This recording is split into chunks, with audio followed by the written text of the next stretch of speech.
Hello दोस्तों, आज हम रेडियो के बारे में डिटेल में बात करने जा रहे हैं कि इसकी अब तक की जर्नी कैसी रही और कैसे इन्वेंट हुआ और कैसे ये दुनिया भर में फैला। तो दोस्तों, ये सब जानने के लिए हमारे साथ बने रहिए और वीडियो को एंड तक देखिए। रेडियो का कोई एक इन्वेंटर नहीं है। रेडियो के ऑलमोस्ट सभी इन्वेंटर ने किसी और के आइडिया को एग्जीक्यूट किया है। तो दोस्तों, कहानी शुरू होती है 1864 से। 1864 में स्कॉटिश मैथमेटिशियन और फिजिसिस्ट जेम्स क्लर्क मैक्सवेल ने वायरलेस कम्युनिकेशन पर अपनी थियरी दी और इनविजिबल इलेक्ट्रोमैग्नेटिक वेव की एग्जिस्टेंस की प्रेडिक्शन की। इसके लगभग 20 साल के बाद 1887 में जर्मन फिजिसिस्ट हेनरिच हर्ट्ज ने इस पर एक्सपेरिमेंट किए और मैक्सवेल की थियरी को सही साबित किया। इलेक्ट्रोमैग्नेटिक वेव की फ्रिक्वेंसी की फंडामेंटल यूनिट हर्ट्ज इन्हीं के नाम पर है। हर्ट्ज ने कभी भी वायरलेस कम्युनिकेशन को प्रमोट नहीं किया। 1890 के दशक में 4 इन्वेंटर्स लगातार वायरलेस ट्रांसमिशन और डिटेक्शन पर काम कर रहे थे। पहले थे फ्रेंच फिजिसिस्ट एडवर्ड ब्रायनली। इन्होंने कोहेरेर नाम का एक सिग्नल डिटेक्टर इन्वेंट किया। दूसरे थे इंग्लिश फिजिसिस्ट ओलिवर लॉज। इन्होंने ट्रांसमीटर और रिसीवर को सेम फ्रिक्वेंसी पर यूज़ करने पर काम किया। तीसरे थे रशियन अलेक्जेंडर पॉपअप। इन्होंने बेटर कोहेरेर और वर्टिकल रिसीविंग एंटीना डेवलप किया। और चौथे थे 20 साल के इटालियन गुगलिल्मो मार्कोनी, जिन्हें हम रेडियो का इन्वेंटर भी कहते हैं। 1884 में ये वायरलेस एक्सपेरिमेंट शुरू किए और 2 साल के अंदर ही मार्कोनी ने वायरलेस सिस्टम बना दिया जो सिग्नल को सेंड और डिटेक्ट कर सकता था। जब इटालियन गवर्नमेंट ने वायरलेस कम्युनिकेशन में कोई इंटरेस्ट नहीं दिखाया तो मार्कोनी इंग्लैंड चले गए, इन्वेस्टर से मिले और 1887 में ब्रिटिश मार्कोनी कंपनी बनाई और रेडियो की मार्केटिंग टेलीग्राफ की तरह ही करने लगे, जिसमें मॉर्स कोड, डॉट्स और डैशेस भेजने के लिए किसी वायर की ज़रूरत नहीं थी। उस टाइम ये बहुत ही सक्सेसफुल रहा।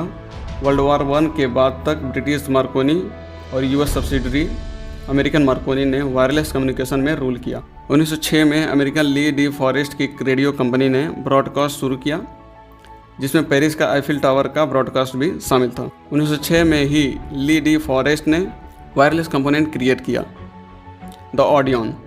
यह सिग्नल को एम्पलीफाई और रिसेप्शन को इम्प्रूव करता था। इससे पहले रिसीवर को डिफ़िकल्टी होती थी वीक सिग्नल को डिटेक्ट करने में।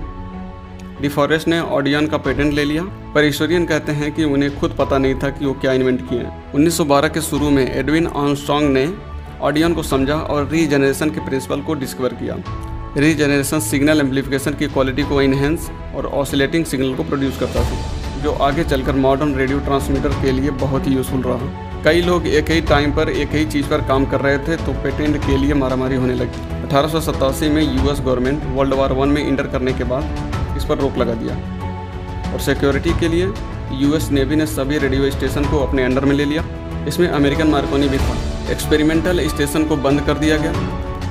वार के बाद अमेरिकन मार्कोनी बिजनेस में वापसी करना चाहता था, पर यूएस गवर्नमेंट फॉरेन कंपनी का वायरलेस कम्युनिकेशन में मोनोपोली नहीं चाहता था।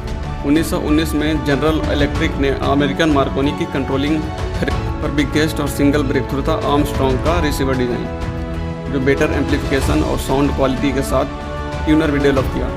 1920 में सुपर हेट्रोडाइन रिसीवर को radio corporation of America RCA से लाइसेंस मिल गया। वायरलेस के सक्सेस के बाद अमेरिकन कांग्रेस ने वायरलेस शिप एक्ट पास किया। इससे जिस शिप में 50 लोग से ज़्यादा लोग हों वहाँ एक रेडियो ऑपरेटर के साथ रेडियो लगाने को कहा गया। इसका टेस्ट तब हुआ जब टाइटैनिक 14 अप्रैल 1912 को डूबी। 1500 से ज़्यादा पैसेंजर और क्रू मेंबर की डेथ हो गई। वहीं पास में कारपेथिया शिप ने टाइटैनिक के इमरजेंसी मैसेज का जवाब दिया और 700 लोगों को बचाया। पास में एक और शिप थी, दी कैलिफोर्निया, लेकिन वो जवाब नहीं दिया क्योंकि जब टाइटैनिक से मैसेज आया रेडियो ऑपरेटर ओवर टाइम करके सो रहा था। टाइटैनिक के डूबने के बाद वायरलेस ट्रांसमिशन को बढ़ावा मिला और 4 महीने के अंदर ही 1912 में रेडियो एक्ट पास हुआ और सभी रेडियो स्टेशन को फ्रीक्वेंसी और लाइसेंस एलोकेशन का काम शुरू होगा।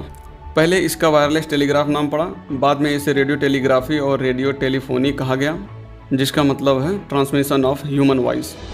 1912 में इसे छोटा करके रेडियो कर दिया गया। रेडियो के इन्वेंशन से पहले इन्फॉर्मेशन को हज़ारों रिसीवर तक लगातार ट्रांसमिट करना इम्पॉसिबल था। 1920 से 1940 तक लोगों के पास रेडियो ही ओनली वे था जिससे दूर की बातों को जान सकते थे। लोग तेज़ी से रिसीवर खरीदने लगे, जैसे 90s में लोग इंटरनेट यूज़ करने के लिए दौड़े थे। इसी तरह 1920 में लोगों ने रेडियो को अपना लिया।